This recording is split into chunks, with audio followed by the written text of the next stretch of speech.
Hello everyone, welcome back to Auzi's Young Learning Emporium.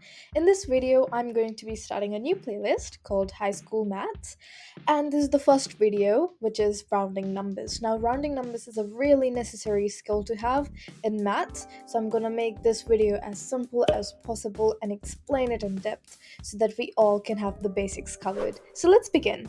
So here's a brief overview of what we're going to look at. We're going to start with how does rounding really help us? So why do we need to know this? Then we're going to jump into some basic rounding rules, which is basically how does rounding really work? Then we're going to look at rounding to a specific place value. And lastly, we're going to look at rounding to decimal places. Rounding helps us simplify numbers, making them easier to read, write, and use in calculations. It allows for quick estimates and helps us avoid unnecessary precision, which is especially useful in finance and everyday tasks. By rounding, we can communicate measurements or data clearly while maintaining a reasonable level of accuracy. So how do we start rounding?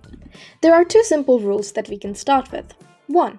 If the number after the desired rounding point is 4 or smaller, then we round down. 2. If the number after the desired rounding point is 5 or larger, we round up. And that's all you really need to know to round numbers. To help you understand this, let's look at an example. Let's say we want to round 25 to the nearest 10.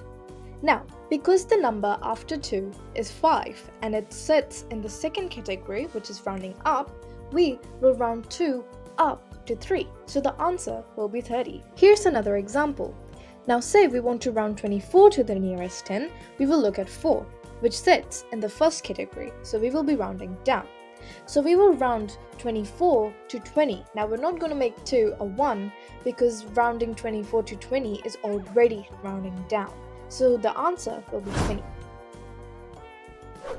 When rounding to a specific place value, we shouldn't have any digits after that rounding point other than zeros to show the place of the number. So say if we were rounding to the nearest thousands, we won't have any numbers after the 1000 digit other than zeros.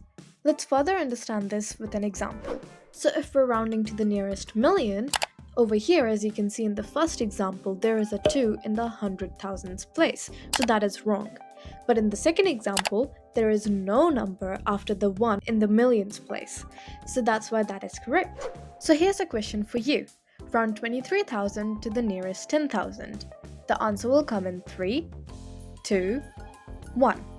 Now since the number after the 10,000th digit is 3 and it is between 0 to 4, we will round down 23,000 to 20,000. Let's try another question. Let's round 465.9999 to the nearest thousandth. The answer will come in 3, 2, and 1. Now since the digit after the thousandth place is a 9 and it is between 5 and 9, we're gonna round up. But how do we make 9 bigger? When such cases arise, we look at the next digit up. Now the next digit is also a 9, so we can't round it up anymore.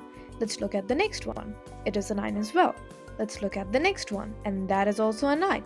Now we look at the next one, which is a 5. Now we can finally round this up. So we're going to round this up to a 6. So our answer is going to be 466.000. Now we add the last 3 zeros to show that we still rounded to the nearest thousandth and not to the nearest whole number. Rounding to a specific decimal place would mean not having any digits after that number at the place. Of course, that would happen after rounding that number appropriately. So here, in this illustration, we can see that after the decimal point, 1 is the first digit, 2 is the second digit, and so on. So if a question says you have to round till the 6th DP, DP is the abbreviation for decimal places in maths, by the way. So you're going to look at the 6th digit after the decimal point, and after that place, there will be no digits after that, so you just have to round over there. So let's look at this example. Round 456.78 to 1 dp, or decimal place. Now this is essentially rounding to the nearest tenth. So we're going to look at the number at 2 dp, which is 8. So because it is greater than 5, we're going to round the number up to 456.8. Now let's look at the last question for this video. Let's round 1235.899 to 2dp. The answer will come in 3, 2, 1.